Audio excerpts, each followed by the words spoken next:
Bismillahirrahmanirrahim.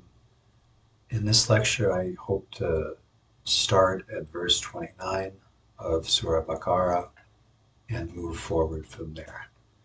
So, um, in the previous lecture, we discussed verse 28, which, just to kind of refresh our memory, said, "How are you deluded about God while you were dead? So he gave you life. Then he causes you to die. Then to him you are returned." So that's the preceding verse, and now we start on verse 29, first in Arabic and then in English.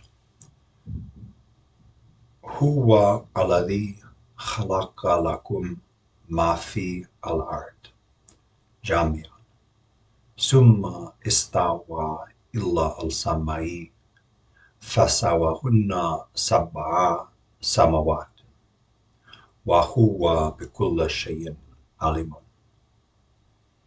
He is the one who created for you what is in the earth, all. Then he turned to the sky and fashioned it 7 skies, and he of everything is knowing. Um, so we already read about 7 verses before this in Baqarah, the following statement: God made the earth a resting place, and the sky a canopy, and sent down from the sky water, then brought forth thereby fruits, a provision for you. And that verse came right after verse 21, which states, Abadu Rabbakum, serve your Lord, for he created you and those before you. So it seems, as I argued, to be giving a rationale for why you should serve your Lord, because he created you, he created those before you, the entire human race, and then he created all of the means by which you live, right? And this verse is reinforcing that and also adding, um, it seems, a new element to that. Because it's in verse 22, it says, he sent down, he made the earth a resting place, made the sky a canopy, kind of a protective entity, and then sent down from the sky water with which to bring forth food as a provision for you. But now it kind of goes another step and says that God created for you what is in the earth, all. So everything in the earth was created for human beings. And what we're going to see shortly after this in Baqarah is that not only that, but he made human beings his khalifatan, his representative, or kind of substitute or vicegerent in the earth. So an incredible amount of responsibility and honor and privilege is given to human beings. But for now, it's saying simply, or not so simply, that everything that's in the earth God made for you. The earth was created for human beings. And you kind of want to. I want to rush to not qualify that, but clarify that that doesn't mean that he's saying he doesn't say for what purpose he created it. He said he created for you. He didn't say he created for you to enjoy. He doesn't say he created it for you to treat as your own property, right? He's just saying I created it for you. So one of the things that we, especially in the next several verses, would have to reflect on is that the earth is not necessarily a place. I mean, it's almost certainly not a place to enjoy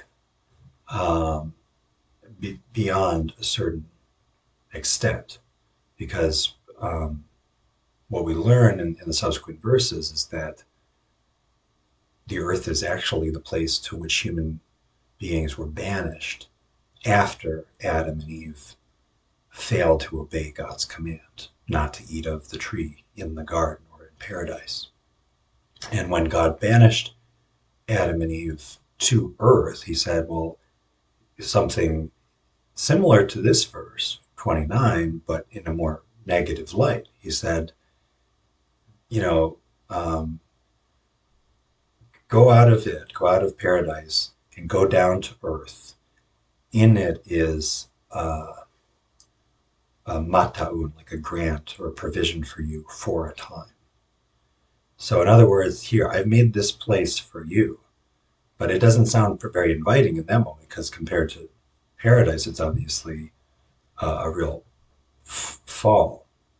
Um, and so there we have to think, okay, well, when God says in 29, he created for you the earth all, or what is in the earth all, well, maybe he doesn't mean by that he's interested in giving us all of these wonderful things, because it's also a place, a testing ground, a kind of exam hall, in which human beings will, yes, receive provision, they'll receive things of beauty and everything from delicious fruits and drinks to the pleasure of each other's company, but also things like enmity. It's one of the things specified in that address to Adam and Eve, that there'll be enmity between you. And also the test of our ability to prefer um, God and his signs and his verses and the remembrance of God to material enjoyment, material possessions. So when you try to hold all of that in your mind when you read a verse like this one, because otherwise, of course, you're going to misinterpret it and think, well, the earth is all for us, and we're here, we should enjoy it. And there's plenty of people that will say that um, religious people that will say we should enjoy ourselves, and also non-religious people that are kind of vaguely believers in God that will say, I'm thinking of Alice Walker here in The Color Purple, the famous novel, says something like prayer or serving God or pleasing God, God is pleased when human beings experience pleasure, that's the highest prayer, is to have pleasure, um, which I found pretty sickening when I read that. I think I can understand a little better now what she meant by that, because I think there are times when, for instance, if you enjoy the beauty of nature and take pleasure in this beautiful thing God has made, it does feel like there's a kind of gratitude in that pleasure. But you can see how that's a distortion of what God really intends, I think, by creating what is in the earth for you all. He doesn't just mean he's created it for your pleasure, and that the highest form of acknowledging God and serving God is by enjoying the things God has made for us. Because why did he, you have to ask yourself, well, why did he make the earth? And if we look at the story of Adam and Eve, he made it not as paradise, but precisely as uh, an alternative to paradise, because we failed to earn paradise, or to keep paradise by obeying him. Paradise is for the angels who didn't fail to obey God. Well, we'll get to that. But for now, enough to say that this is adding a further layer to what was said in some of the earlier verses of Baqarah, and just emphasizing we can't, it's one of those verses that we can't um, quibble about because it's so explicit. He is the one who created for you what is in the earth all. Even adds the word all, or jami'an. So in case you think, well, not everything, some of it is for this, some of it is for that. Now that doesn't mean, you can still qualify and say, well, it doesn't mean that he didn't have serve other purposes that we are not privy to by creating the earth. Obviously, God is infinite in his compassion and in his consideration for all beings. So this is not necessarily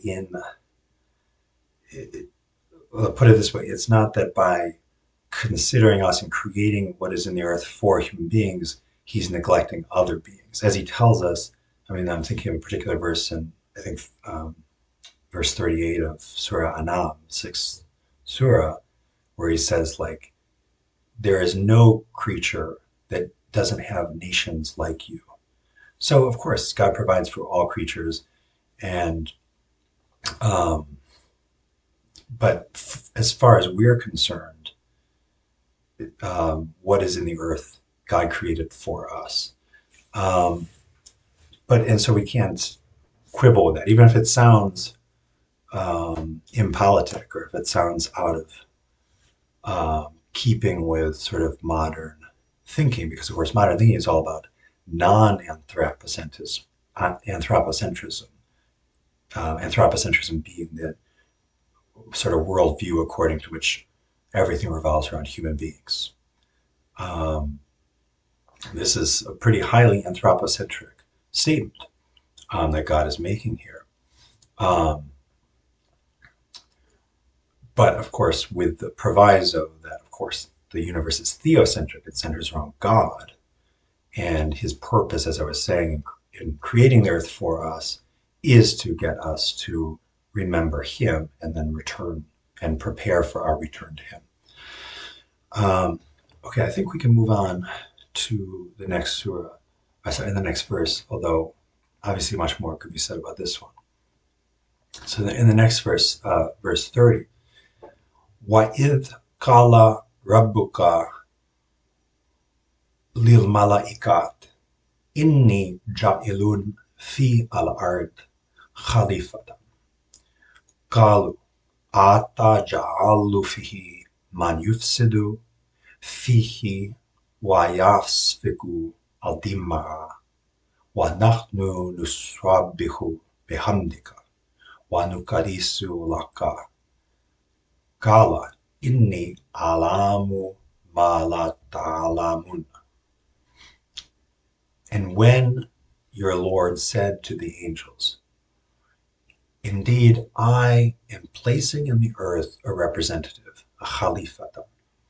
They said, are you placing in it one who spreads corruption in it and sheds blood, while we glorify with your thanks, or you could say with gratitude, and we sanctify you? He said, indeed, I know what not you know. So the first thing to say about this verse is that it begins with an interesting word. I'm not sure exactly how to pronounce it, but just the word id. So in English, you'd write it in Arabic, sorry, in Roman letters, you'd write IDH, right? And that's roughly translated as when. Um, Even though, of course, when you translate it as when, it doesn't make a lot of sense because in English you say when X and then Y. But in Arabic, you can say id and then just narrate the thing. There doesn't have to be a follow up. So in this case, when your Lord said to the angels, and then it says what he said to the angels, it's not like it says, when your Lord said to the angels X, and then it adds another detail. I'm not sure if that makes sense, but when is not a perfect translation for this. But it's kind of seems to be this kind of all purpose word that what's significant in this context is that it seems to introduce narrative passages, meaning it's sort of a way of saying, all right, I'm going to tell about something that happened now, which is different from what you would call maybe an imperative passage where you're making a command, like we saw in 21, Abadu Rabbukum, serve your Lord. There's no when there because it's addressing you directly. It's not talking about something that happened in the past. It's making a statement and a command that is um, applicable to the present. And you can, if I want to do more research on this word, but I think it might be related etymologically, as a lot of Arabic words are, to the Hebrew word atah, which is roughly translated now. And you see that a lot in the Bible. If you ever read the Bible, word, a lot of passages will get now. And kind of there too, now is not a perfect translation, just as when is not, because it will say things like, I can't remember any exact phrases, but you know, now, you know, now Abraham had two wives, you know, so it's the now is not really now in the sense of right now. It's not really a temporal thing. It's just a way of introducing a narrative passage. Um, in Aramaic, there's also the word ha'idna, and that's even closer to idh, ha'idna. Um, okay, but the point, why this is worth going over, is that it's worth thinking about how the richness of these earlier passages of Baqarah, not just to praise and say, oh, it's rich, but to realize that we're dealing with lots of different types of statements, lots of different types of language use in just these 30 or 40 opening verses of Baqarah. Um, I just said, for instance, that in 21 and a few other verses in that passage, we have an imperative tense where God is making a command: serve your Lord. Um, and at the very beginning of the surah, we have a kind of descriptive passage in which God is describing the book that we're reading and saying this, um, or possibly also describing the um, the previous surah, Surah Fatiha, because it opens by saying Alif Lam Mim, that is the book. Not this is the book. So it seems to be saying that you just read, Surah Fatiha, kind of encompasses the whole book. Not just the verses themselves, but also the sirat, the path of serving only God, um, etc., that is described in Surah Fatiha. That is the book. That's the essence of the book. In any case, there's a descriptive passage there. And then it goes on to say, that is the book, no doubt in it. It's a guidance for the muttaqin, those who defend themselves, those who, etc., etc. So we have a descriptive passage that's really a description of the Quran, as well as a description of this path, this way that is the way of those who are seeking protection from hell. And then we have another descriptive passage beginning in verse 6 of Baqarah, describing at length the kafirin, those who reject God, cover up God, are ungrateful to God. And then, as I said, we have the command in verse 21 and so forth. And then now, finally, we have really, I think, the first truly narrative passage in the Quran, um, in Baqarah, in this verse 30. And as I said, so going back to what I said, it's introduced with this narrative kind of signal, idh, when your Lord said to the angels. Um, and um, what's important about that partly is that if you compare this with the Bible, with how the first book of the Bible, Genesis, begins, and I don't want to say we're kind of forbidden from denigrating other people's religions, other texts, and so it's not that I want to say, well, the Quran is better than the Bible, but it's certainly different. And the Bible begins with some of the same material that we see in Baqarah, because it also talks very early on about Adam and Eve, about Satan, about God creating humankind, creating the world. Excuse me. Um, but as I recall, um, Genesis begins almost entirely in narrative mode, right? Describing the creation of the heavens and the earth, describing the creation of mankind, and then the testing of mankind. Whereas not until verse 30 of Baqarah and after the 7 verses of Fatiha do we get a narrative passage here. And I think that helps us to interpret the God's message here.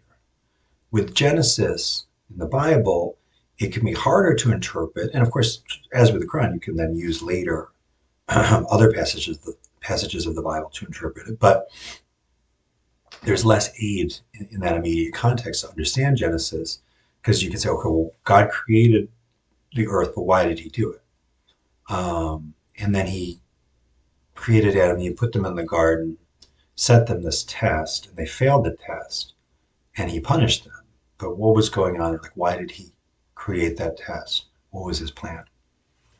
Um, we have a better sense of what God's intentions are in creating the heavens and the earth and creating man here. As we just went over in verse 29, he created the earth for the purposes of human beings. And what we're going to find out in the next few verses is what he kind of had planned for human beings and why he sort of, you could say perhaps, he kind of set them up for this test that he, of course, knew that they were going to fail. The test of the forbidden tree in the garden, which is, of course, is also told in, with slight variations in Genesis. Okay. But before we get to what happens to human beings, interestingly, we have this almost kind of behind the scenes story about God's informing angels about what he is going to do with human beings. And that's extremely interesting. Going along with what I was saying, gives us this special insight, this kind of insider's insight, because we're getting the angel's perspective into this very important action on God's part of assigning human beings the role of Khalifatan, of representative. And it's also obviously anticipating a question that has been asked ad nauseum throughout human history, which is, why did God give human beings the power to control, or apparently control? We know that God is really in control, but why does God give human beings this kind of temporary, limited control over human worldly affairs? Look what we've made of the earth. Look what we've made of other human beings.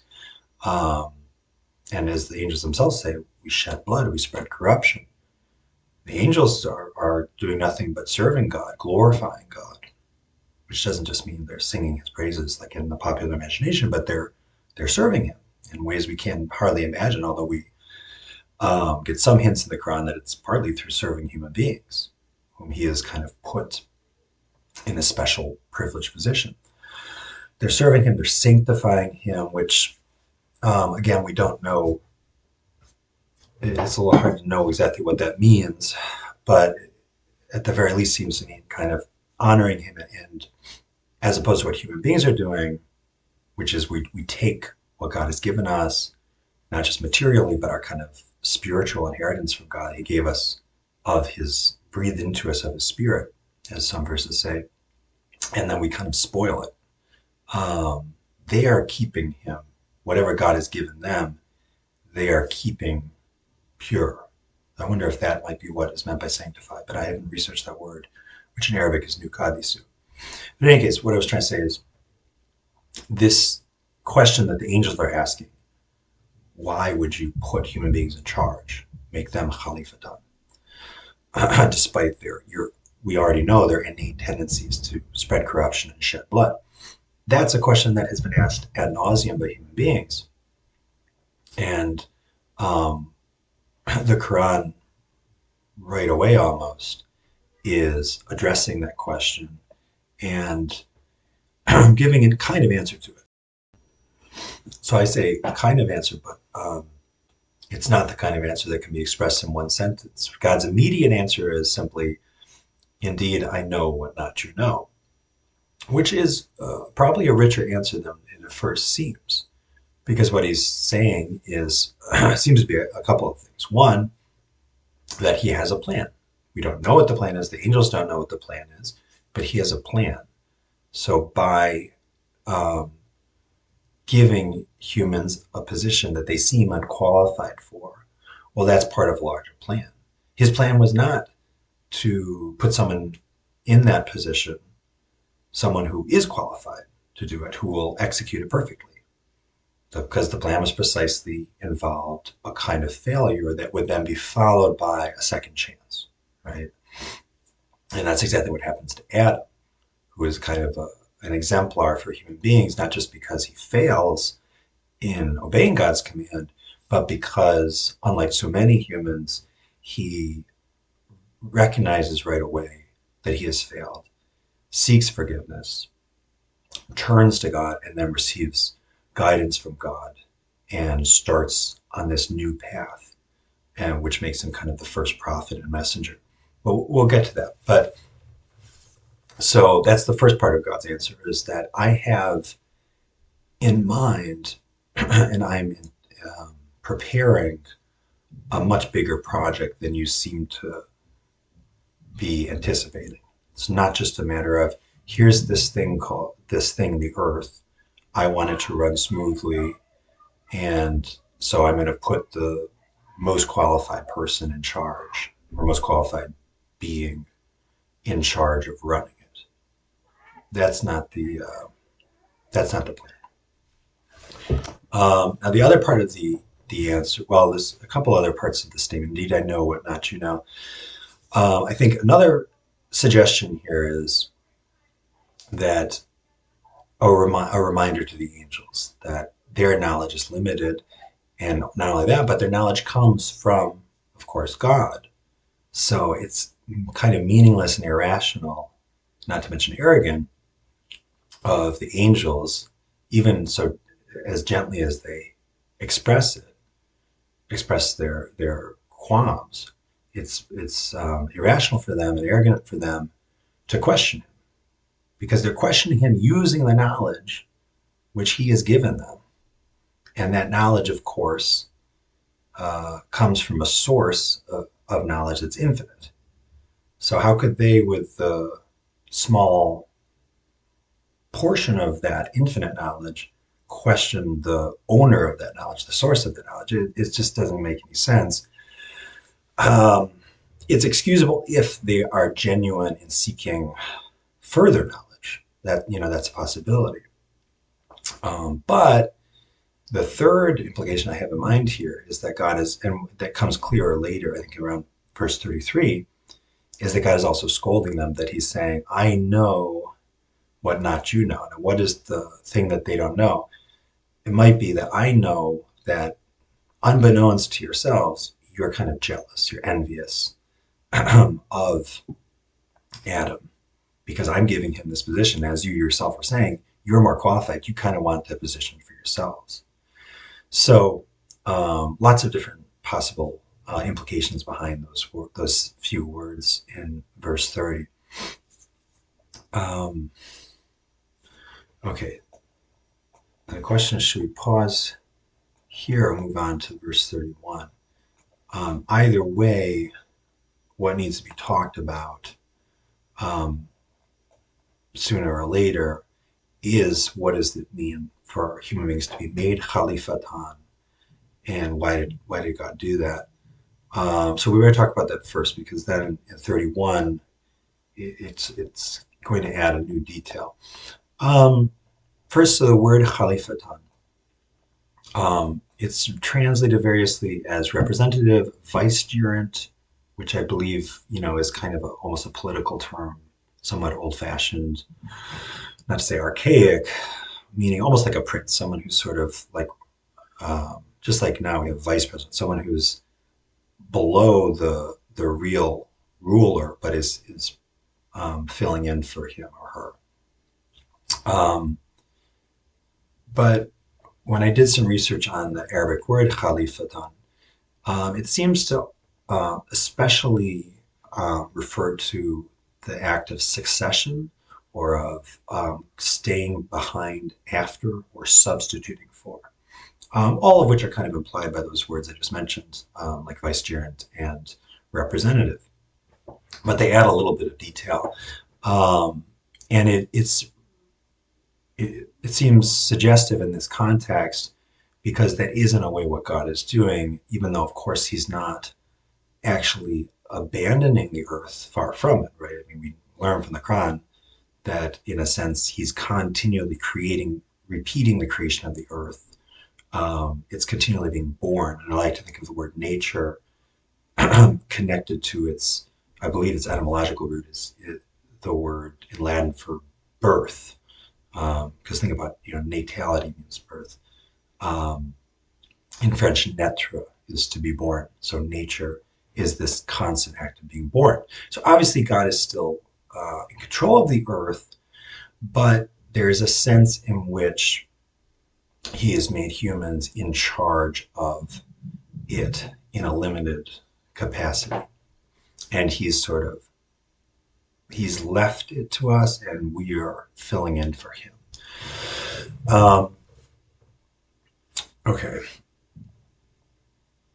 And so one thought I had too was that the angels might be objecting not just that God has put humans in this role, but also why put anyone in it? Why not? Why does not God not have total control over it?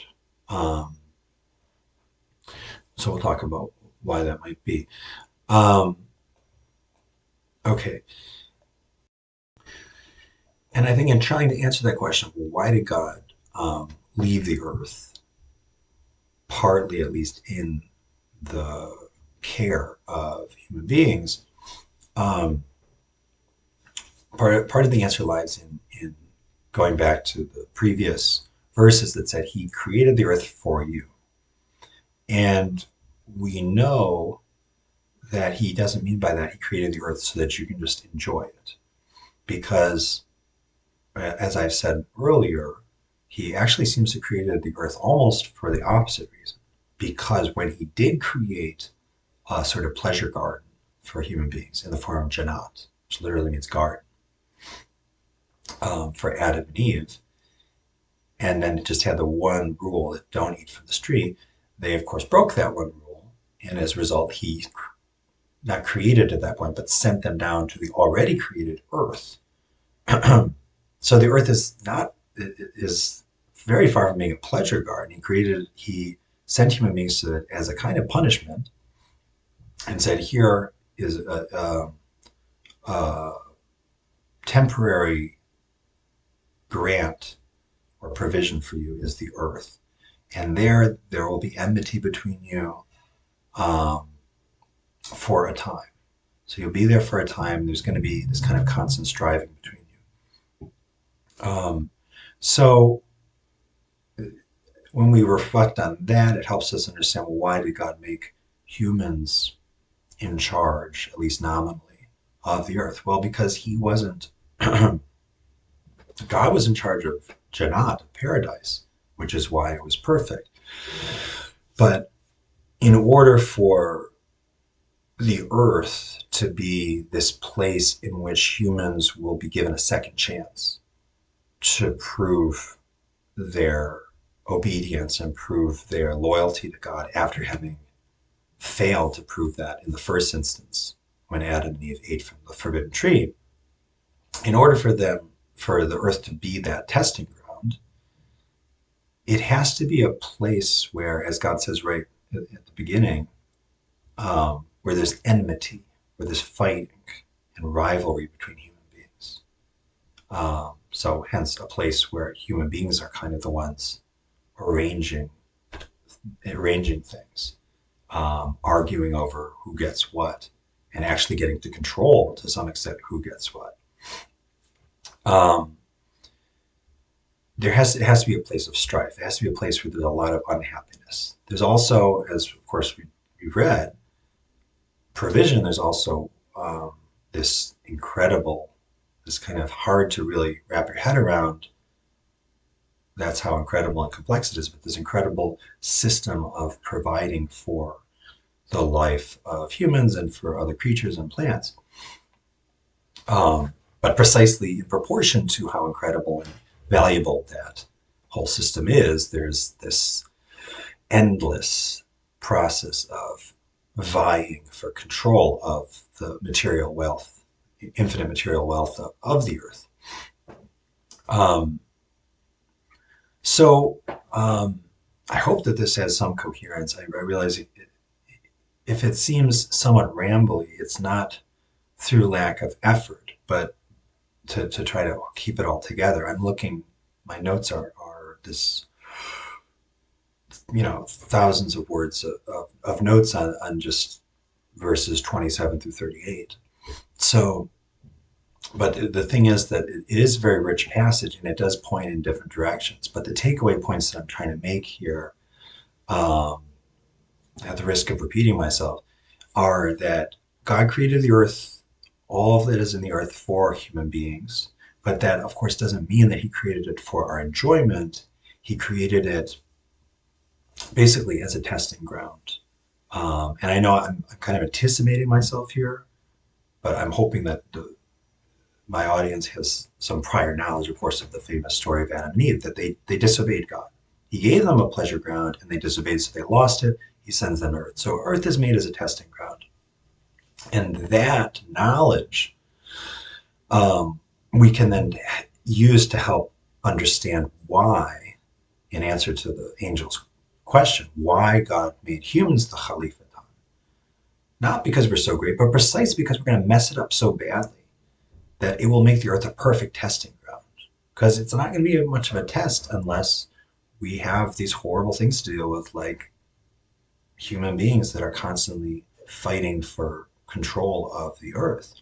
Um, okay. And as the angel said, spreading corruption, shedding blood, all the things that make the earth a miserable place in some on some level is what helps it to be a testing ground, and also it helps us to remember, if God helps us, or if we try at all to remember that it is, as God says, it's a mataun, it's a grant, it's temporary. Um, it's not supposed to be paradise, and it's not supposed to last forever. And you would think it would be easy to remember that, given that we're reminded every moment of every day how much suffering there is, how much evil doing there is on earth. What we still forget. But so those are some of the takeaways so far. Um, okay, and then I think finally we're ready to move on to verse 31, which we Kala Ya Adam Anbiyahum bi asma'ahim. Fa I skipped that.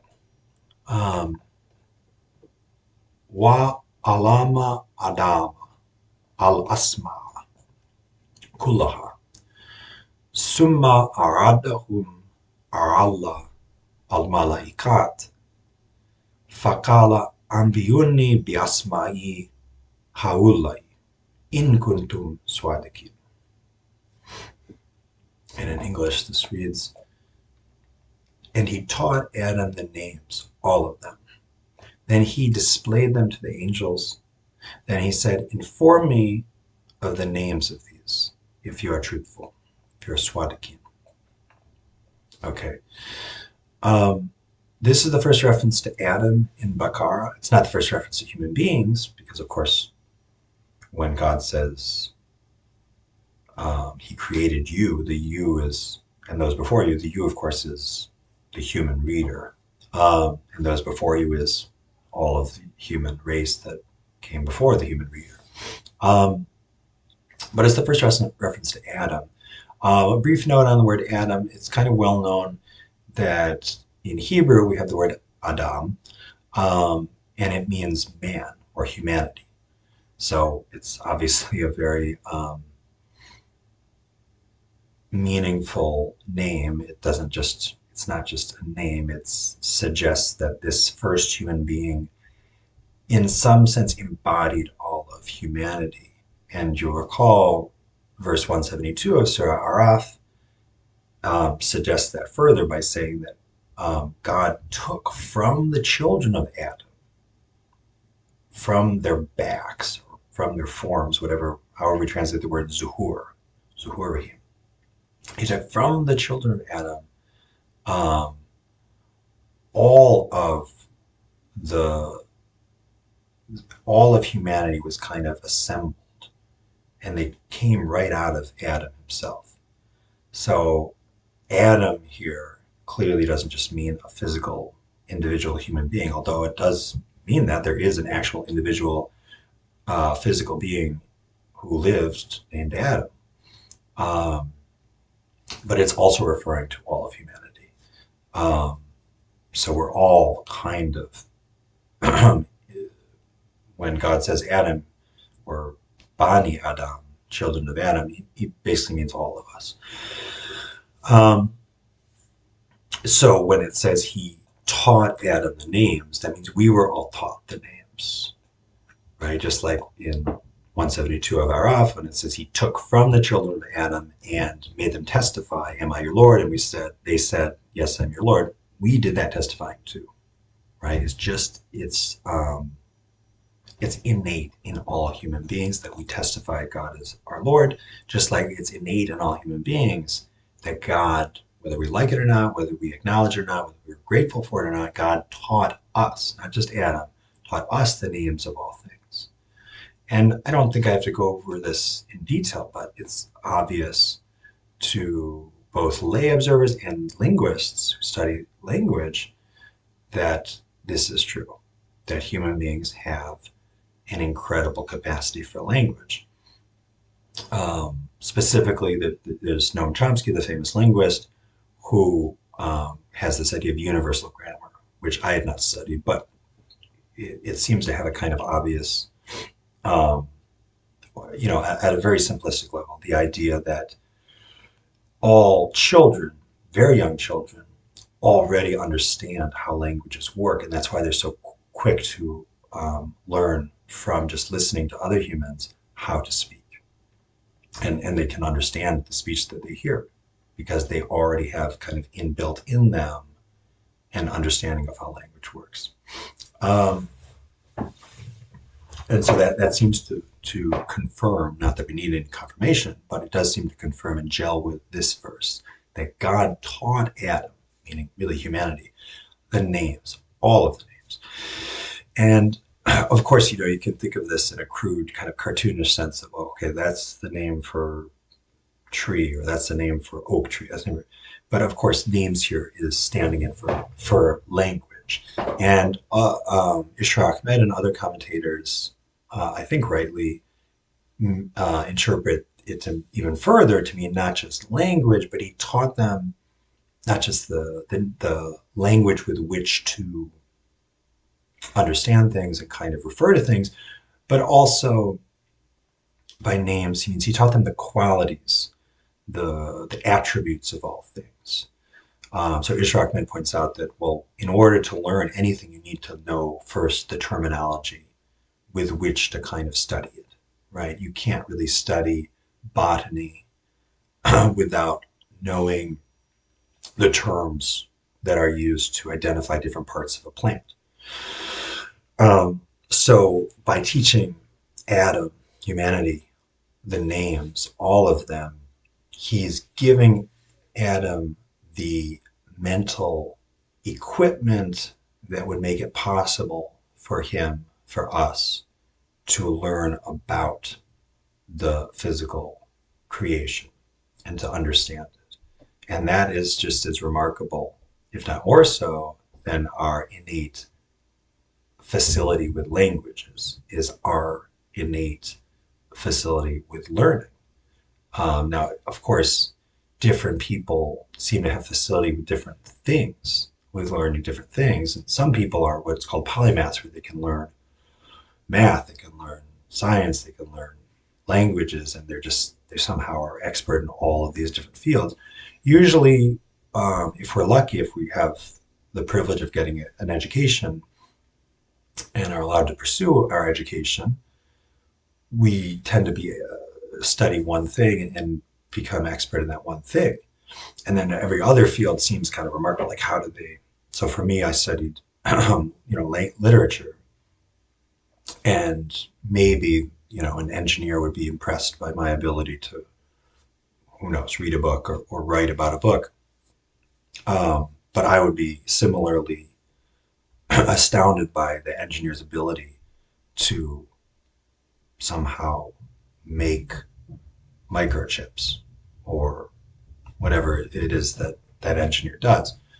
But together, we make up one human race that has this incredible facility with understanding how things work and being able to manipulate how things work in order to make things and do things, right? And so that seems to be related to God taught Adam the names, all of them. He gave them the equipment, the linguistic equipment, and the mental equipment to understand things, to be able to handle things and manipulate things.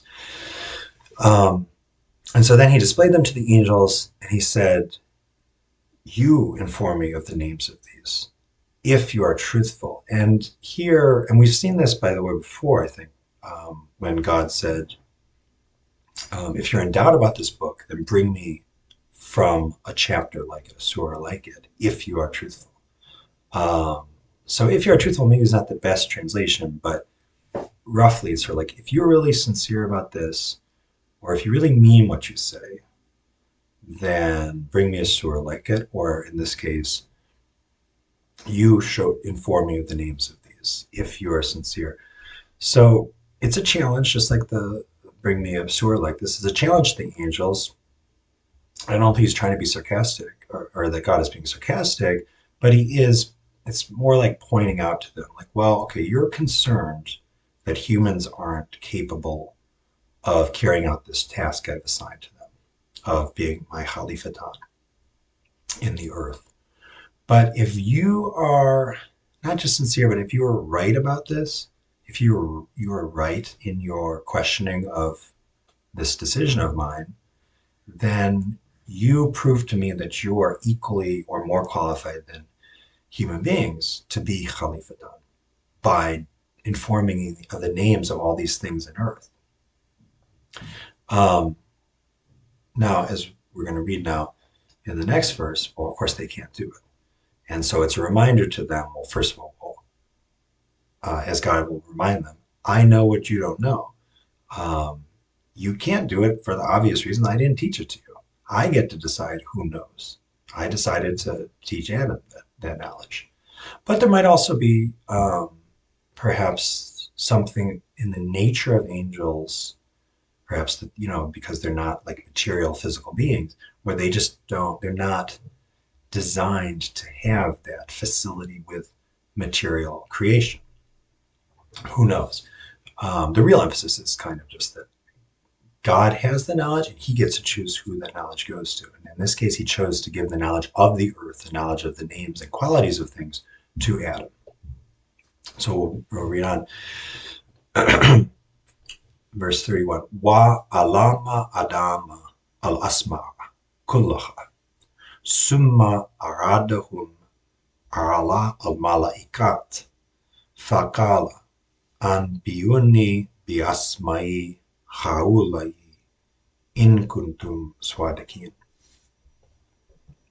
Qalu subhanaka la ilma lana illa ma alamtana innaka anta al alimu al hakim. They said, Subhanaka, glory be to you. No knowledge for us except what you have taught us. Indeed, you are the knowing, the wise. So this seems to be the angels basically humbly acknowledging, well, we were wrong. I mean, the only knowledge that we have from what you taught us. So obviously, as you know, God, we don't have the knowledge. We are not equipped to fill this role that we were saying that we were better equipped to fill, the role of Khalifatan. And then I'll just quickly go on to the next verse. 33. Kala ya Adam anbiyahum biasma'ahim falama anba'ahum biasma'ahim Kala alam akul alaykum inni alamu ghab al samawati wal ard wa alamu ma tubduna wa ma kuntum taktumun. He said, O Adam, inform them of their names. So when he had informed them of their names, he said, did not I say to you, indeed I know the unseen, al-ghab, not al-ghab, but just ghab, of the heavens and the earth. And I know what you reveal and what you were concealing. So this just kind of completes the lesson and the bit of humbling that's happening to the angels here, where he's proving to them Adam can do this thing that you couldn't do. And he hammers home the point of saying, did I not say to you that I know the unseen of the heavens and the earth? I'm the one who possesses this knowledge. You shouldn't be questioning. Um, you shouldn't be using the little knowledge that you have about human beings being flawed to question my decision to put human beings in that position. And also, I said earlier that there was kind of a hint, one of the possible meanings of God saying to the angels, indeed, I know what not you know, is that he knows, unbeknownst to themselves perhaps, they're jealous and envious of Adam. And here is where there's some confirmation of that meaning. Although, again, it's kind of speculative. I'm not sure about this. Because it says, and I know what you reveal and what you were concealing. So, in other words, I know that while all you revealed to me was your concerns that human beings might not be the right choice for being the Khalifatan, I also know that you were concealing, perhaps even concealing from yourselves, that you were envious of Adam, that you felt kind of passed up. Um, Now, the angels, of course, very quickly are willing to be humbled here and they don't protest. But that's an important sort of foil or point of contrast for Iblis, who was not an angel, although he was ranked among the angels because he's kind of a very specially privileged jinn. And Iblis um, is the one who refuses to be humbled. I'm not saying he was among these angels described here who protested. But when God later says, I want you now to asjudu, to sort of prostrate, to um, agree to kind of serve human beings, Iblis just flat out refused. But the angels are kind of modeling the right attitude here, that even when dealing with, or when sort of aware of the very flawed nature of human beings, and of course aware of their own comparatively flawless natures, the angels were willing to admit that despite all of that, they themselves are kind of nothing compared to God. Their knowledge all comes from God, their purity comes from God. So it's not only wrong and arrogant, but also irrational for them to put themselves forward and say, well, we know that this is wrong. You're mistaken, God. Obviously, that's kind of insane. And that's what Iblis is. It's not merely arrogant. He's not merely, evil, whatever that really means, but he's irrational to the point of insanity. It just doesn't make sense to disobey a being that you know knows everything, knows what's good for you, knows what's bad for you, knows what's good for the earth. But we'll get to that when we get to the passages dealing with Iblis, which are come up soon. Okay, so that kind of concludes the conversation between the angels and God. And then in what we're going to find in the succeeding passage, starting with verse 34, is the story of Adam and Eve and what happens to them when God gives them this test. So I'm gonna stop